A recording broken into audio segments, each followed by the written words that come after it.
안녕하세요. 반갑습니다. 우리 인간관계론 10주차 수업을 이제 시작하도록 하겠습니다. 수업이 진행되는 날은 11월 7일이고요. 벌써 10주차에 들어갑니다.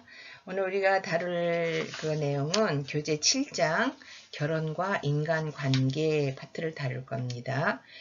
전제를 결혼은 인간이 독립된 개체로서 부부, 부모 등의 새로운 역할을 수행하며 보다 원숙한 인격 완성을 이루는 하나의 도정이다. 이렇게 얘기를 해놨는데 뭐 쉬운 말이지만 굉장히 어려운 것 같이 써놨어요. 결혼을 통해서 사람이 비로소 부모님으로부터 독립하고 하나의 완성된 인격체로 나아간다. 이런 뜻이겠죠.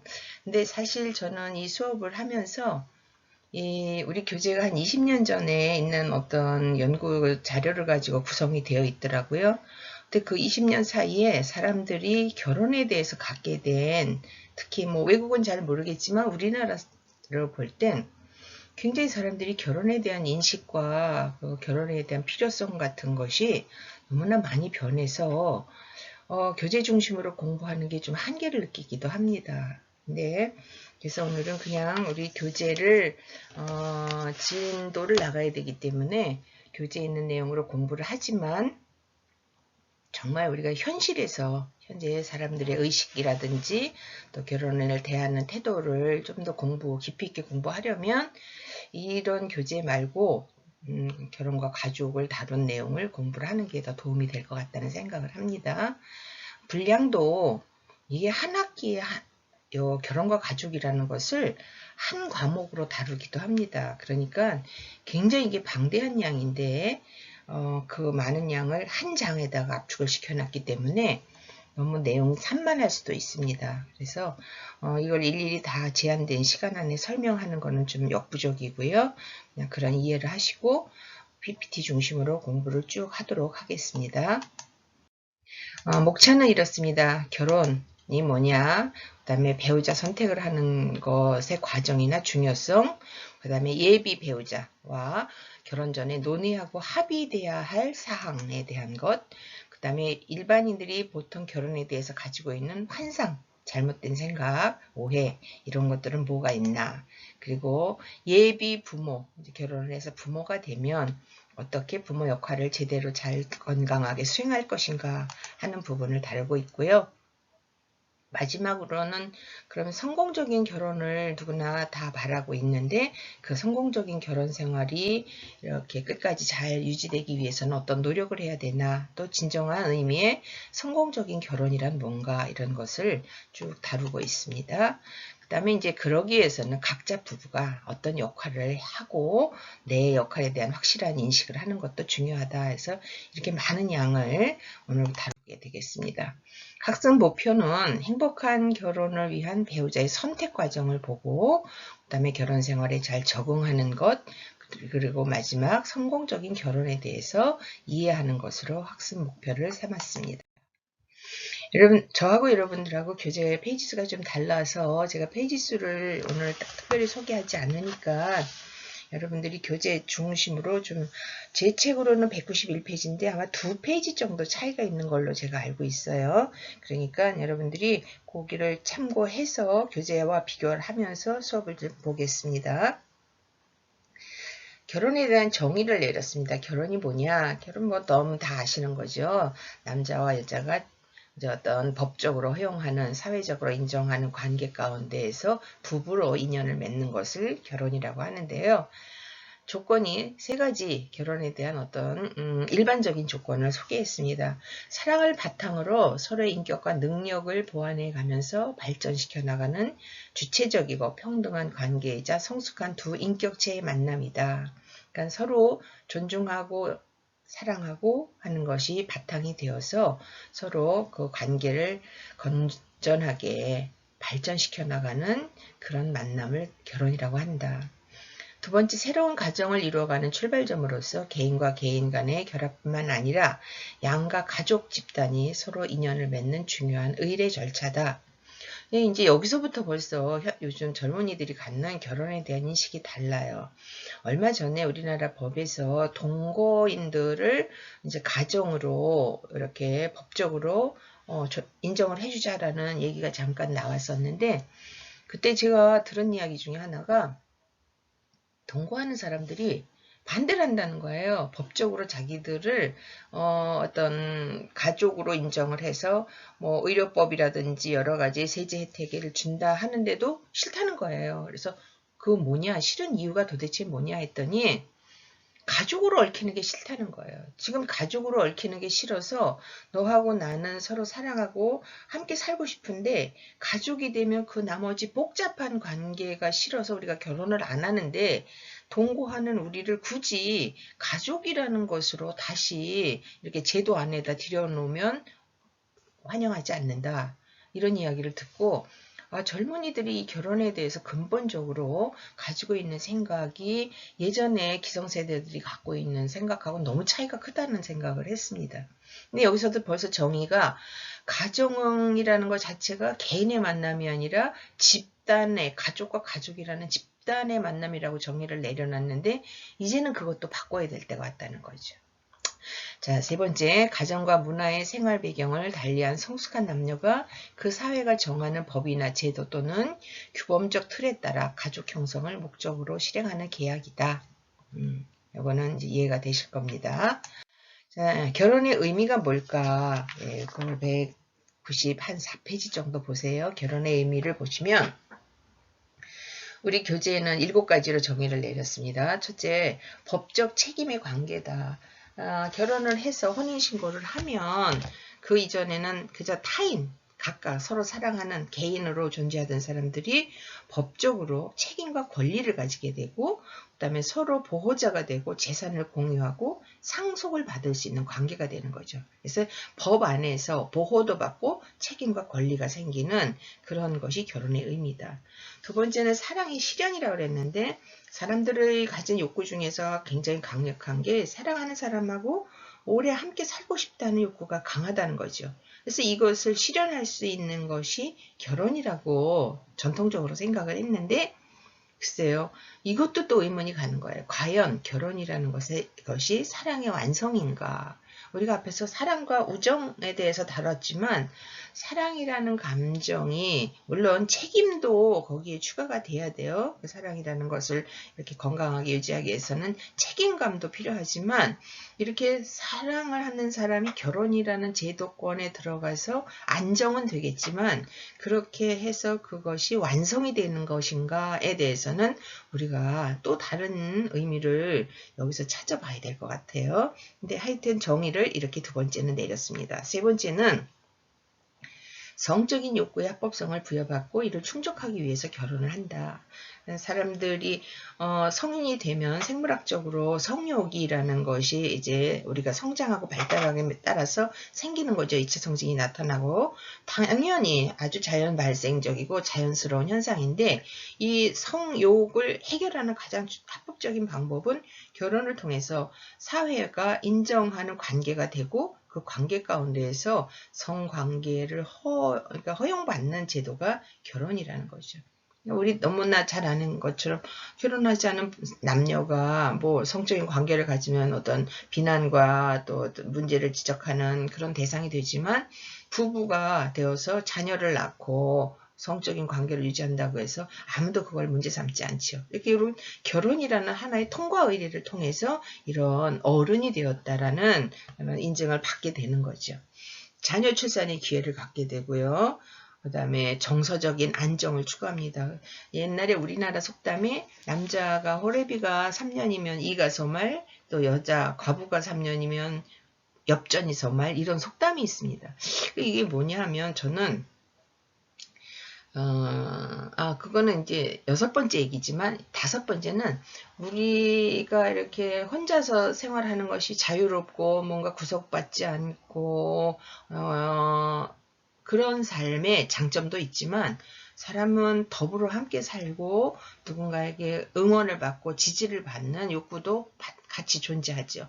그래서 우리 매슬로의 욕구 이론 같은 것을 보면 사람들은 안전과 뭔지 자기가 여러 가지 그런 생리적인 욕구가 충족이 되고 나면 그 다음에는 어디인가 소속이 되고 싶어 하는 거죠. 소속이 된다는 거는 뭐예요?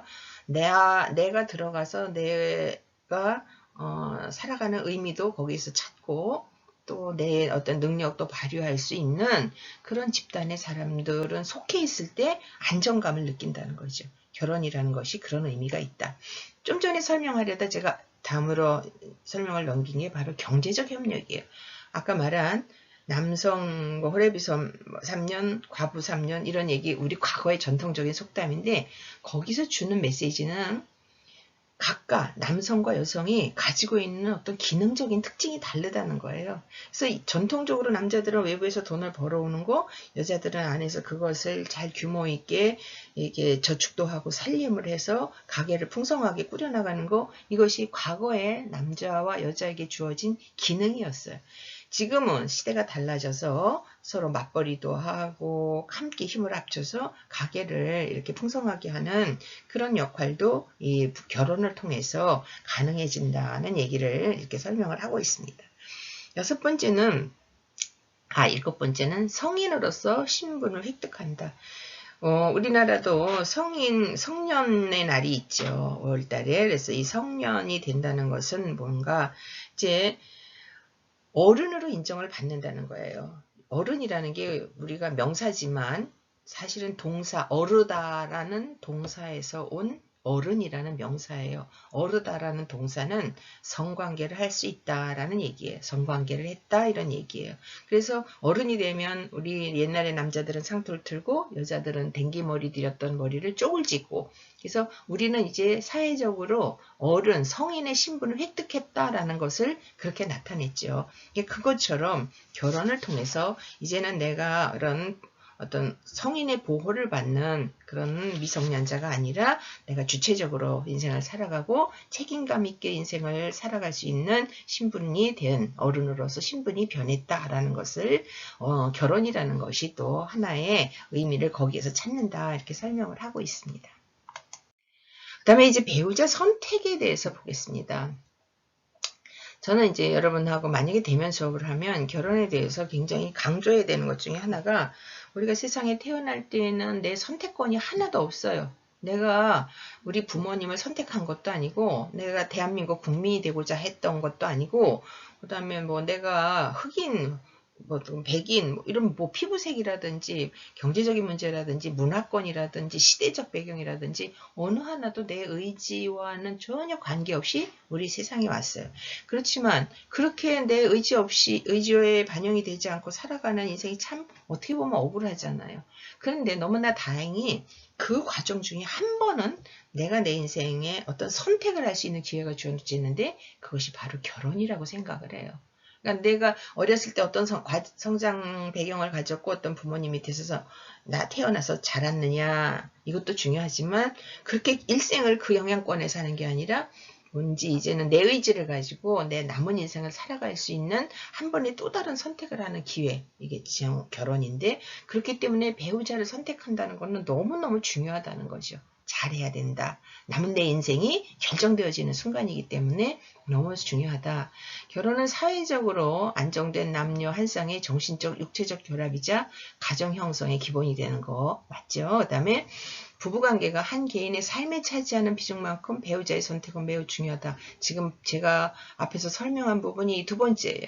내 인생에 굉장히 중요한 어떤 하나의 과정인데 그것에 제일 강력한 영향을 미치는 것이 배우자이기 때문에 그 배우자를 잘 선택한다는 건 너무 중요하다. 그래서 배우자를 선택하는 방식에는 과거에는 중매혼이 있었고 그 다음에 연애결혼이라고 우리가 말하는 자유로운 연애결혼이 있었고 그 다음에 소개를 받아서 잘 교제를 해보고 이 사람하고 남은 결혼 생활을 하고 일생을 살아도 괜찮겠다라는 확신이 들었을 때 결혼을 하는 이런 세 가지 유형이 있습니다. 중매혼, 자유혼, 절충혼 이렇게 세 개의 유형이 있고요. 그 다음에 결혼을 고려하는 데 있어서 중요하다고 생각하는 5가지 순위 매기기 그렇게 순위를 매긴 이유를 설명하기 이런 것도 우리가 만나서 수업을 하면 할 수 있는 건데 이건 나중으로 한번 아쉽지만 미뤄보겠습니다. 그 다음에 그 198페이지 정도에 보시면 배우자 선택의 여과 모델이라는 게 있습니다. 여기 교재를 보시면 코코프와 데이비스가 연구한 자료인데요. 근접성 여과기 이건 뭐예요? 제일 빈번하게 접촉하는 사람들의 가운데에서 배우자를 선택할 확률이 높다는 거죠. 네, 일상적으로 접촉을 자주 하고 근접한 가까운 거리에서 생활을 하는 그런 사람들 중에서 배우자를 선택할 가능성이 높다. 첫 번째. 그 다음에 두 번째로 가면 유사성과 상보성이 있습니다. 유사성은 나하고 비슷한 사람. 그 다음에 상보성은 전혀 다른 사람. 그러니까 유사성은 어디 굉장히 나하고 뭐 식성이 같다든지 생활 습관이 같다든지 종교가 같다든지 성격이 비슷하다든지 해서 매력을 느끼고 친근감을 느껴서 가까워지는 것을 유사성이라고 하고요. 상보성은 전혀 달라요. 나하고 내게 굉장히 부족한, 나 성격이 엄청 급한데 저 사람 굉장히 느긋하고 차분하고 안정적이어서 내 부족함을 다 보완해 줄 수 있는 그런 나와 다른 매력이 보였을 때 사람들은 또 배우자로는 아니지만 호기심을 가지고 그 상대편에 대해서 관찰을 하고 이제 관심을 갖기 시작하는 게 유사성, 상보성이에요. 그럼 여러분들이 여기서 어떤 것이 더 좋을까? 각각의 장점도 있고 문제점도 있지만 통계로 보면 유사성에서 배우자를 선택, 비슷한 사람들끼리 결혼을 한 경우가 조금 더 안정적이다, 이런 통계도 있습니다.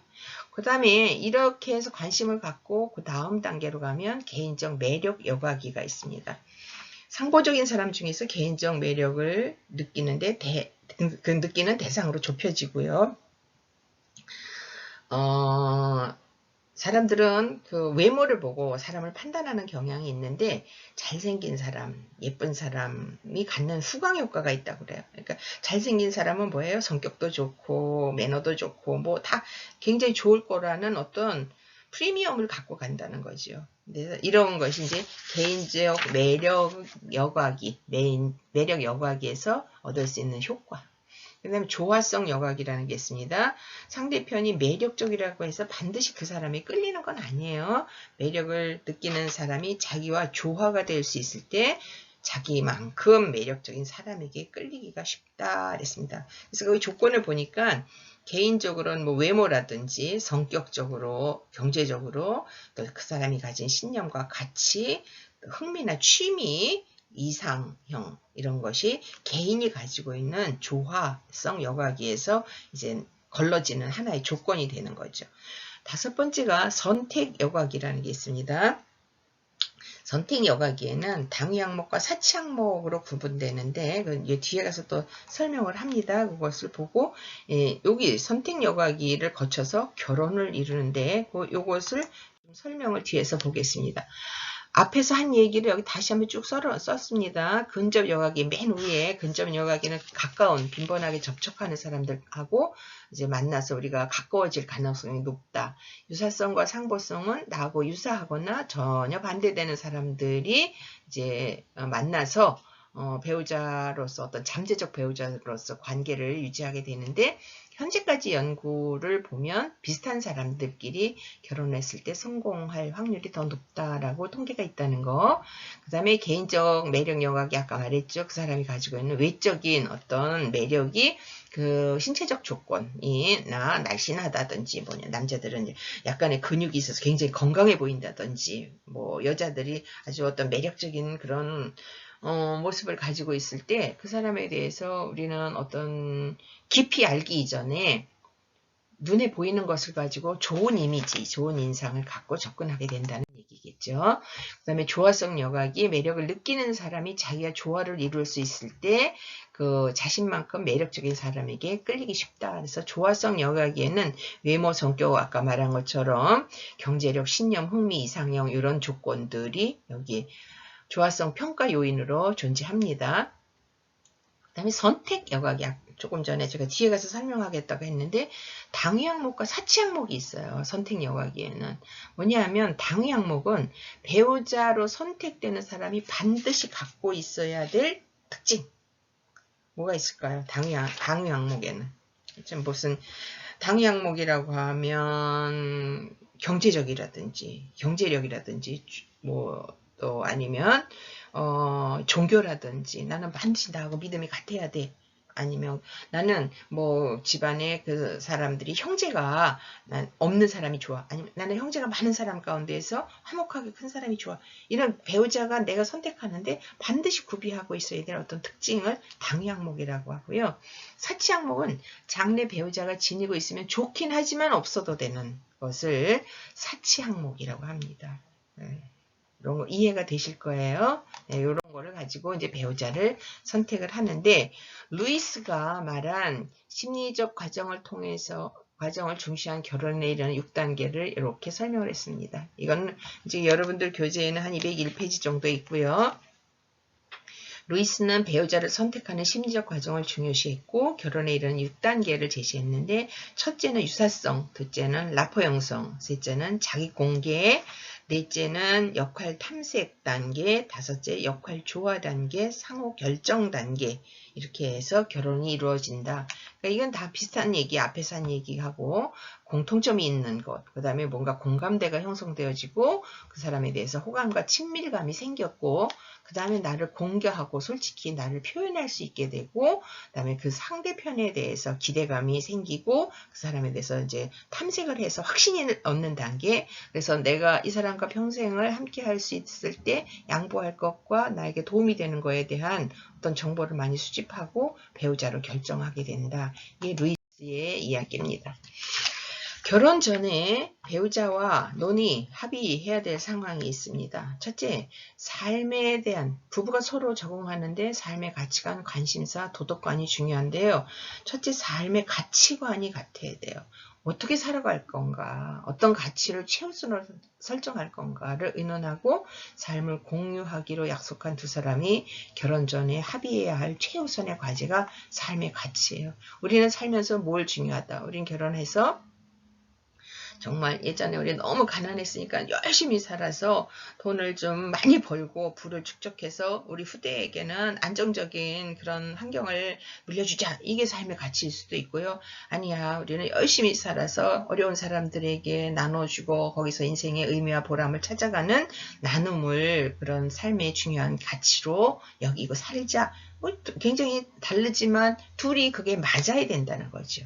두 번째는 종교예요. 종교는 인생에서 굉장히 최종적으로 내 삶의 뭔가를 결정할 때 아주 중요한 역할을 하는 게, 영향력을 가지는 게 종교예요.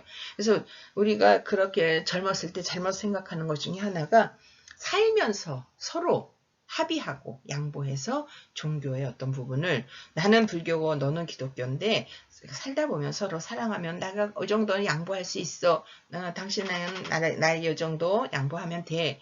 그렇지만 근본적인 부분에 가서는 굉장히 그 가치관이 다르기 때문에 종교가 다를 때 합의하기가 굉장히 어려워요. 그래서 이 종교 문제로 결혼 전에 굉장히 심각하게 생각해 봐야 될 문제라고 봅니다.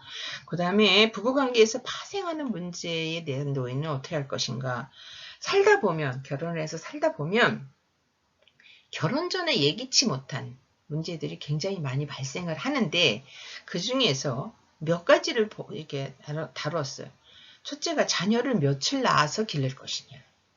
나는 외롭게 자라서 형제가 많은 게 좋아 라는 한쪽 사람과, 나는 너무너무 형제가 많은 게 치여서 힘들고 그냥 아예 하나만 낳아서 요즘 같은 어려운 세상에 하나만 낳아서 잘 건강하게 키우는 게 옳다고 생각해.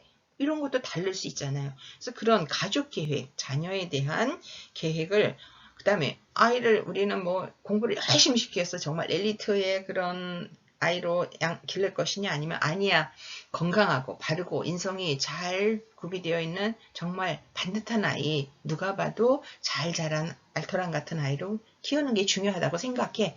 뭐 이런 전반적인 자녀 양육에 대한 의논을 할 필요가 있다. 그 다음에 부부간의 성생활도 중요합니다. 부부의 성생활이라는 것에 여기 교재에도 있어요. 애정이 수반되지 않은 부부간의 성생활은 굉장히 고통스러운 거죠. 치욕적이고 아주 오히려 그 관계를 맺음으로 인해서 더 상처를 받게 되는 경우가 많아요. 남성과 여성의 성에 대한 어떤 뭐라 그러죠? 선입관이나 기본적인 개념이 약간의 차이가 있어서 부부가 되어서 이 성생활을 굉장히 잘 조율할 필요가 있습니다. 근데 우리는 이 성에 관련된 문제를 어딘가에 가서 오픈하고 얘기하는 거를 굉장히 좀 힘들어하고 점잖지 못한 행동이라고 생각을 하는데 그렇지 않아요. 앞에서 뭐라 그랬어요? 성이라는 거는 인간의 가장 기본적인 본성이고 본능이고 이것을 결혼을 통해서 건강하게 해결하면서 살아가는 것은 아주 바람직한 일이기 때문에 부부간의 성생활이 원만하다는 것은 행복의 조건이 되기도 합니다. 그런데 그게 모든 것의 가장 중요한 조건은 또 아니에요. 그렇기 때문에 섹스리스 부부들이 굉장히 생각보다 많고 그 다음에 그것을 건강하게 해결하지 못해서 오는 부부간의 갈등도 아주 심합니다. 그래서 이 부부의 성생활을 건강하게 바르게 해결하는 것도 아주 중요하다. 네, 전력 결혼 전에 배우자가 나 말고 다른 사람을 사귄 경험이 있냐 없냐. 없는 사람은 거의 없잖아요. 다 누군가 이성교제를 해봤던 경험이 있잖아요. 그거에 대해서 내가 어떻게 받아들일 것이냐. 이것도 계속 그거를 문제 삼거나 불편한 감정이 생기면 비교를 하면서 시비를 걸거나 이걸 살아갈 수가 없는 거죠. 그래서 그 부분도 부부 사이에는 잘 논의를 해서 이제 정리를 해야 되는 거. 개인의 기호. 아무리 사랑을 해도 기호의 차이는 있죠. 그래서 서로 식성이 다르다든지 TV 프로그램이 다르다든지 뭐 이런 프로그램에 그 선호하는 프로그램 내용이 다르다든지 했을 때 어떻게 이걸 조율하는 한 사람은 뭐 산을 좋아하고 한 사람은 바다를 좋아한다든지 뭐 한 사람은 한식을 좋아하는데 한 사람은 뭐 서양 음식을 좋아한다든지 굉장히 이런 것도 사소하고 작은 일인 것 같지만 어려워요. 조율하는 게. 그래서 이런 개인의 기호에 대한 부분도 의논 합의해야 됩니다. 가사분담. 이제는 거의 맞벌이 시대이기 때문에 전업주부라는 개념이 잘 없잖아요. 그리고 아이들 양육도 또 뒤에 가서 나오겠지만 엄마의 몫이 아니에요. 예전에는 양육은 엄마의 몫이라고 생각했는데 이제는 아빠가 아이에게 미치는 영향력과 아빠가 반드시 해야 되는 역할이 따로 있어요. 그래서 가사도 아이 양육과 가사 문제도 어떻게 나눠서 이게 운영을 할 것인지에 대해서도 부부가 잘 합의를 해야 된다. 중요한 5가지 내용을 얘기했습니다. 그 다음에 가족 관계에서 파생하는 문제, 지금 여기 나옵니다. 양육. 아동은 최초의 사회생활인 가족과의 인간관계를 통해서 사회에 적응함으로 부모 역할과 가정의 환경은 매우 중요하다. 전적으로 여성에게 책임을 부과하는 것은 옳지 않다. 당연히 그렇죠. 그 다음에 제가 좀 전에 말한 것처럼 아이들은 엄마에게서만 영향력을 받지는 않아요. 사회적인 면이라든지 아빠를 통해서 남성에게서 보여지는 영향력도 아이들의 성장 발달 과제에는 굉장히 중요한 거예요. 그래서 아빠가 어떤 역할에서 아이가 양육되어지는 역할에서 뒤로 한 발 빠져 있다가 아이가 이제 엄마가 통제하지 못할 때 등장을 해갖고 아이에게 영향력을 보이려고 아빠의 권위를 가지고 이렇게 다가갔을 때 나타나는 게 아동 학대죠. 그렇게 하면 안 된다는 거, 아이가 커가는 과정에서 처음부터 함께 공동으로 양육하고 그거에 대해서 의논하고 가장 좋은 방법을 찾아가고 자기 역할을 충실하게 수행하고 이런 것이 건강한 부모라고 볼 수 있습니다. 그 다음에 이제 시부모 부양이라고 그랬는데 시부모라고 이제는 얘기할 수가 없어요. 왜냐하면 여자의 경우 혼자 무남동녀 외딸이 많아요. 그러면 시부모만 부모인가요? 그쪽 시댁 쪽만 부모가 계셔서 부양을 하는 게 문제가 되는 게 아니잖아요. 여성의 가정에 있는 친정 부모님들에 대한 부양도 딸이 책임을 져야 되죠. 그러니까 책임을 진다는 게 경제적인 책임만을 문제로 하는 이게 거론하는 게 아니라 심리적으로 지지하고 자녀의 역할을 수행하는 거는 딸은 또 자기 친정 부모에게 그런 마음이 있는 거예요. 그래서 이 책 자체가 시부모 부양이라는 말 자체가 틀렸어요. 시자를 빼고 부모 부양으로 해야 되는 거고 양가의 부모에 대해서 어떻게 자녀가 부모에 대한 그런 부양의 의무, 그다음에 책임, 마음가짐을 가질 것인가 이런 것도 부부가 잘 합의를 해야 부딪힘과 갈등이 없죠. 나만 자꾸 여자의 입장에서 시부모에게만 뭔가를 역할을 하라고 강요하고 우리 친정 부모에 대해서는 소홀히 했을 때 그 관계가 당연히 갈등이 생기고 불편해지겠죠. 그래서 부모 부양이라고 여러분들이 이해를 하셔야 됩니다. 혼수, 요즘에 과거에 비해서는 이 혼수 문제는 많이 그래도 개선이 된 것 같아요. 과도하게 혼수 때문에 서로 관계가 깨지고 이런 건 없고 어르신들도 이제는 생각들이 바뀌어서 혼수에 대해서 그렇게 중요하게 여기는 건 아니고 혼수할 돈으로 너희들 살림 새로 출발하는데 보탬이 되도록 규모 있게 써라라는 쪽으로 생각들이 많이 바뀌신 것 같지만 이것도 뭐 전체적으로 그런 건 아니니까 결혼하기 전에 예비 부부들이 어떻게 할 것인가를 잘 합의를 해야 되는 문제입니다. 그 다음에 직업 진로에 대해서도 논의해야 되죠. 맞벌이 부부가 많아지고 여성들도 이제 전문직에 종사할 수 있는 고도의 학문을 공부를 했고 능력도 갖췄어요. 그렇기 때문에 내가 결혼을 했다고 해서 내 능력이 그대로 사장되어지는 거는 아까워요. 사회적으로 손실이에요. 그래서 이렇게 나도 결혼을 하지만 개인 누구로서 당당하게 인생을 살아가는 것을 보장받고 싶잖아요. 그러니까 이렇게 결혼 전에 내가 결혼을 했을 때 직업과 앞으로 진로에 대해서 어떻게 할 것인가도 둘이 잘 의논을 해서 결과를 얻어내는 게 중요합니다. 결혼에 대한 환상과 오해가 있습니다. 사람들이 잘못된 그러니까 뭐라 그러죠? 꿈을 꾸는 거죠. 결혼하면 이렇게 될 것이다. 그런데 보세요. 사람들이 결혼에 대해서 가지는 환상이 남들은 어떻게 되든 우리는 다를 것이다. 우리는 행복할 것이다. 거기에 녹스와 샤하트라는 사람이 연구한 거라고 그랬어요. 주변에서 불행한 사람들을 보지만 우리는 그렇지 않을 거야 라고 생각하는데 그거는 막연한 것이다. 살아봐야 하는 것이다. 두 번째, 상대방을 행복하게 만들 것이다.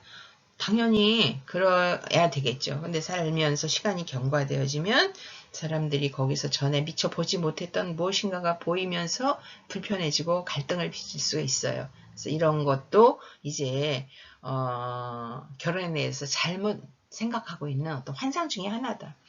갈등은 심각하지 않다. 예. 그 다음에 배우자가 내가 원하는 모든 것을 충족시켜 줄 것이다. 아니에요. 나도 그 사람에게 그렇게 그 사람이 원하는 것을 모두 해줄 수 없기 때문에 배우자가 나의 모든 것을 충족시켜 줄 것이라는 것은 잘못된 생각. 옛날에 그런 얘기 많이 했잖아요. 결혼하기 전에. 남자들이 여자한테 손끝에 물 한 방울 안 묻히게 해줄게 이러면서 결혼하자 그러잖아요. 여자들이 그 말을 뭐 100% 믿는 건 아니지만 이 사람이 나를 위해서 뭔가 이렇게 최선을 다하겠다는 마음을 가지고 있구나. 결혼을 했는데 그렇지 않아요. 그러니까 여자들이 뭐라 그러냐면 결혼 전에 내 손끝에 물 한 방울 안 묻히게 해주겠다며 라고 얘기해요. 그럼 남자가 뭐라 그래요? 고무장갑 끼고 일하잖아. 물 안 묻잖아. 말도 안 되는 얘기지만 결혼이라는 것이 현실에 돌입하면 결혼 전에 환상하고는 굉장히 큰 차이가 있다는 우스갯소리겠죠. 사랑이 깊을수록 갈등은 적을 것이다. 그렇지 않습니다. 갈등도 언제나 존재하는 것이고 생각지 못한 여러 가지 문제가 불쑥불쑥 튀어나오는 것이 결혼 생활이에요. 그러면 이제 여러분들이 그럼 어떻게 해요? 하지 말아요? 아니에요. 그 다음 얘기가 나와요.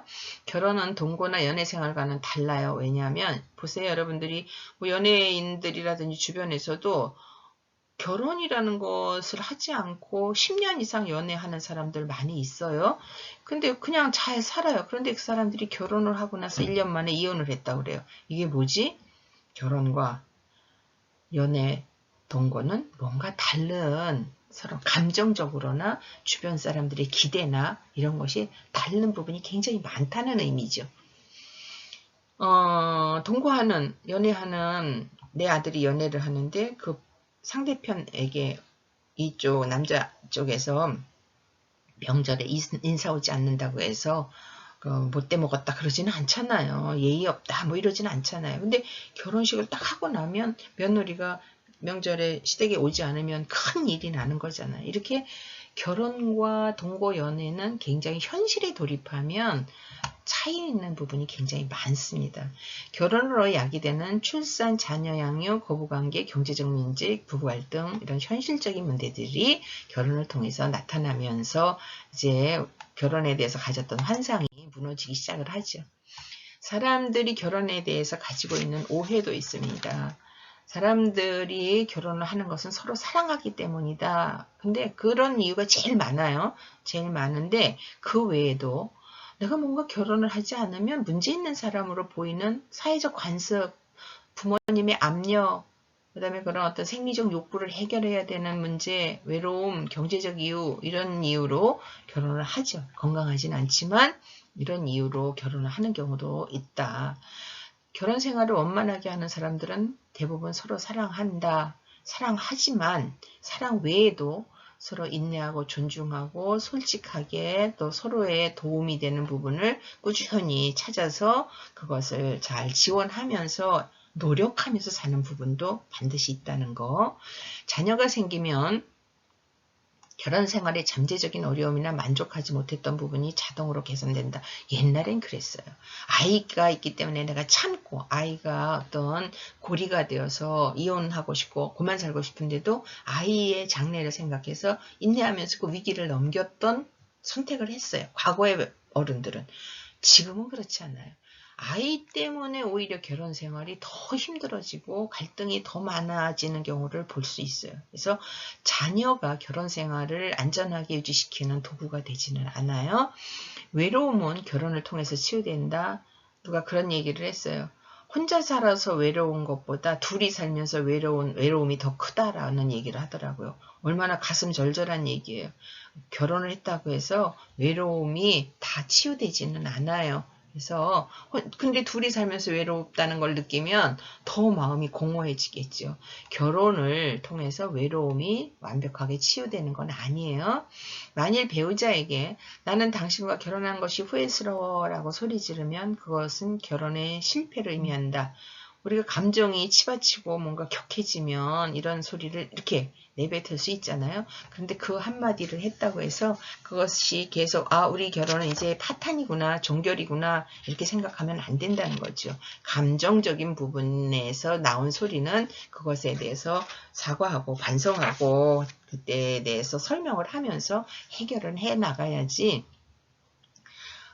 그렇지만 우리 가끔 그래요. 우리가 최종적으로 해서는 안 될 말 중에 하나가 그만 살아, 이혼해 이런 얘기를 너무 자주 내뱉다 보면 그것이 어느 날 문득, 그래서 우리 인생이 그렇다고 그랬죠. 서서히 그러다 갑자기. 그러니까 내가 서서히 평상시에 했던 말들이 어느 날 순간에 하나의 동기부여가 되면 그것으로 인해서 결과로 맺어지는 경우가 너무 확률이 높다는 거예요. 그래서 우리가 가능하면 이런 부정적인 얘기는 아무리 감정이 격해져도 자기 안에서 조절을 하고 통제해야지 밖으로 드러내는 것은 이게 누적이 되어지면 결혼 생활이 여기는 실패한다 라고 하는 것은 좀 오해라고 하지만 가능성은 높아질 수 있다는 그런 얘기로 해석하면 되겠습니다. 결혼하지 않은 예비 부부들에 대한 교육의 필요성을 이제 여기 쭉 9가지로 설명했습니다. 우리는 사실 이 부분이 굉장히 취약해요.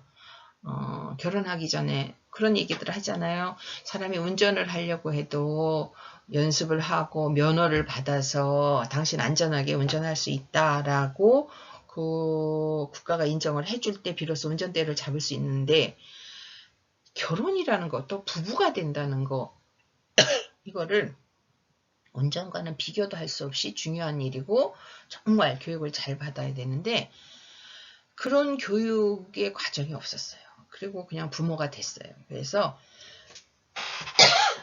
굉장히 많은 시행착오를 거치면서 부모가 되어가는 그런 사람들을 보지요. 그 안에서 피해는 아이들이 보잖아요. 그래서 부모가 되려면 이런 정도의 9가지 정도의 부모 교육을 필요한 과정이 꼭 거쳤으면 좋겠다. 법으로 규제는 아직 안 되어 있지만 필요하다 이런 얘기를 하고 있습니다. 성공적인 결혼에 대해서 얘기합니다. 성공적인 결혼은 결혼에 대해서 각 개인의 기대 수준에 따라 결정되는 문제고 반드시 우연히 성공하는 것도 우연히 실패하는 것도 아니다. 결혼의 성공과 실패는 당사자들이 만드는 것이다. 누구나 가만히 나무 밑에서 우리가 뭐 열매 떨어지기를 기다렸다가 그것을 받아먹는 것 아니라는 얘기는 너무 흔하게 하는 얘기지만 성공적인 결혼 역시 노력하지 않고 얻어지는 것은 아니다. 뭐 30년 넘게 아니면 30년 가까이 각자가 다른 교육과 다른 환경에서 성장한 사람들이 하루아침에 부부가 됐다고 해서 그 부부가 서로에게 그렇게 모든 것을 충족시켜주고 만족한 배우자일 수는 없어요. 그러니까 양쪽이 서로 다르다라는 것을 우선 전제하고 그것에 대해서 서로 어떤 노력을 하고 이해를 하면서 완벽한 부부로 완성이 되어 가느냐, 이거를 이제 성공적인 결혼의 과정이라고 보는 거죠. 성공적인 부부는 서로 계속해서 성장하고 완성된 부부가 될 수 있도록 도와주고 가능한 한 최선의 모습을 갖추게 된다. 계속 사람은 과정적 존재라고 그랬잖아요. 완성이 되어서 세상을 떠나는 사람도 없고 그렇게 완성이 되도록 노력해가는 것이 중요하다. 서로의 욕구를 충족시키려고 노력하고 상대방이 원하는 것이 뭔지 이거를 알아서 거기에 맞춰가도록 노력을 해라. 상대방의 성에 대해 성실한 이해를 바탕으로 건전한 성관계도 형성을 해야 됩니다. 일방적으로 내 욕구, 내 감정을 자꾸 주장하고 강요하는 게 아니라 상대방에 대한 배려가 필요하다는 거.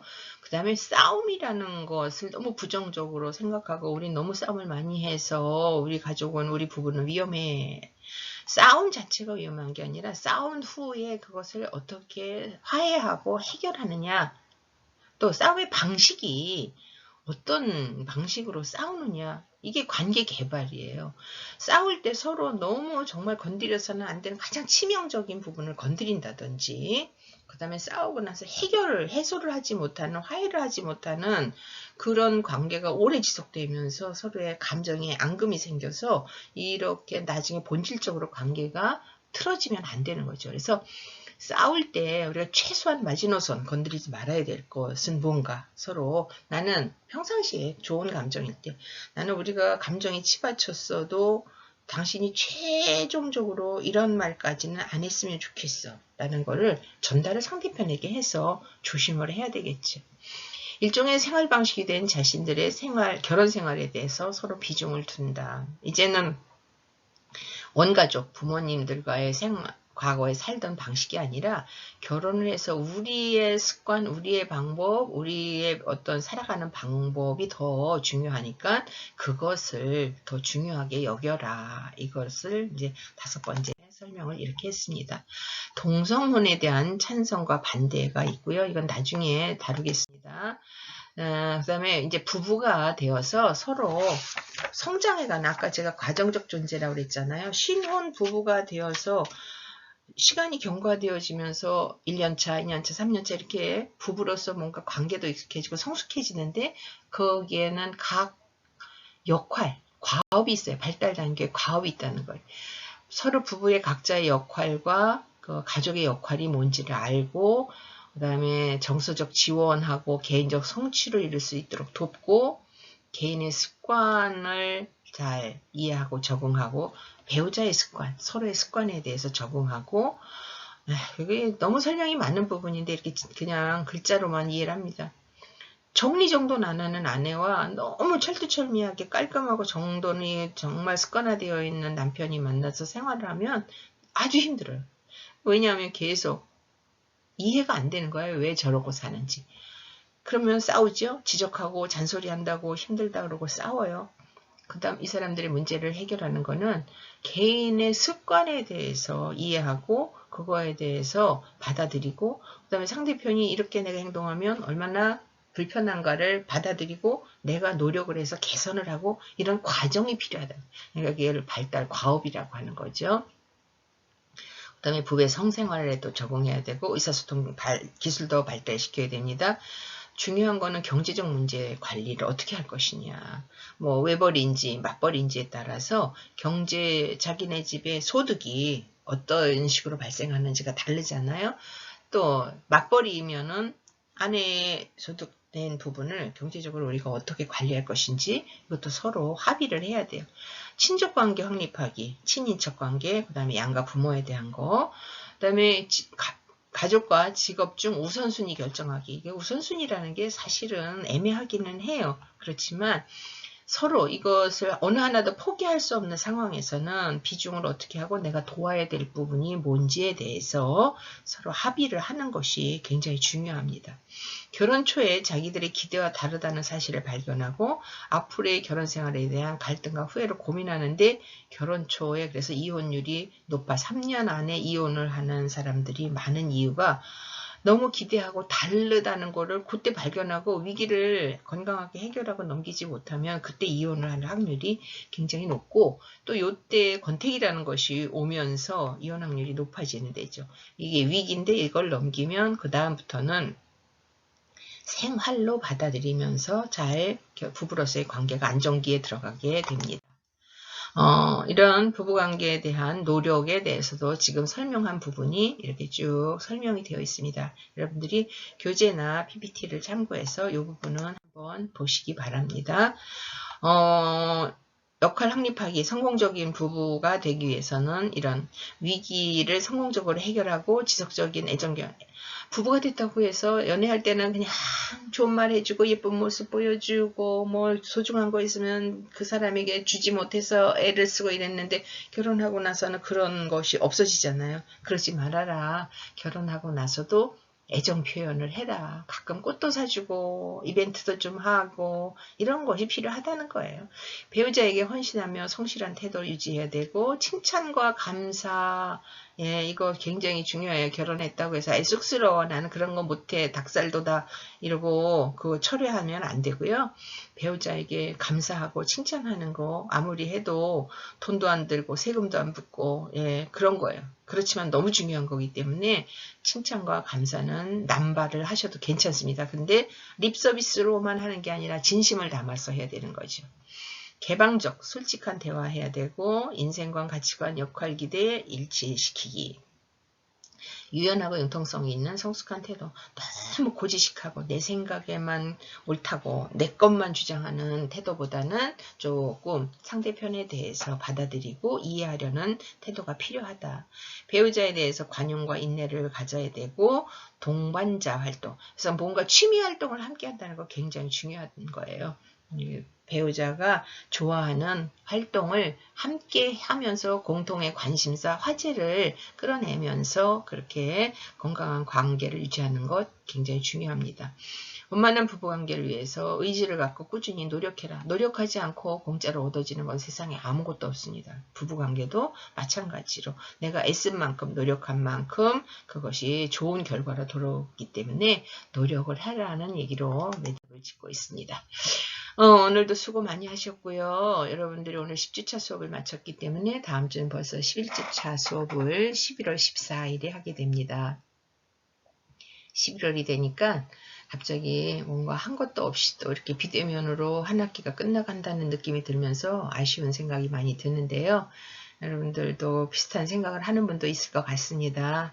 이제 가을이 굉장히 많이 깊어가고 있는데 남은 2달 동안 알차게 한 해를 마무리하는 그런 시간을 지내시고 특별히 이제 위드 코로나 시대가 됐기 때문에 건강관리를 개인이 알아서 잘 하셔야 됩니다. 여러분들 모두 여태까지 건강하게 잘 지내셨는데 큰 어려움 당하지 않고 건강하게 지내시기를 바라고요. 다음 주에 또 다시 반갑게 만나 뵙도록 하겠습니다. 오늘도 긴 시간 수고 많이 하셨습니다. 감사합니다.